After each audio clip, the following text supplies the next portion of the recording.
shvatili u varilicu. Varilicu. Ne znam, ja ništa njega ne pitam. Ne znam, stvarno, nisam ni pričao s njima, meni je bilo interesantno se donaćao, jer su pre toga bile neke dve koje ne valjaju ništa. Za ovo ovako ja pravim za 350 €. Pravo vam kažem. Isto ovako, samo da je manji gabarita. Pravo, ne znam, stvarno.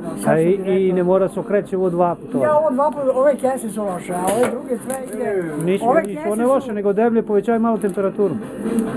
Ne, ali imam za ove druge mi dobra temperatura. Ne, ali prema debljini folije podešavaš temperaturu. Ja sad da ne butam svaki čas. Mislim da treba još da se poveća. Da. Smanjilo se. Ne, kad nema. Ne da se smanji, sigurno da nema. Nego ove neke stare kese koje da se postane.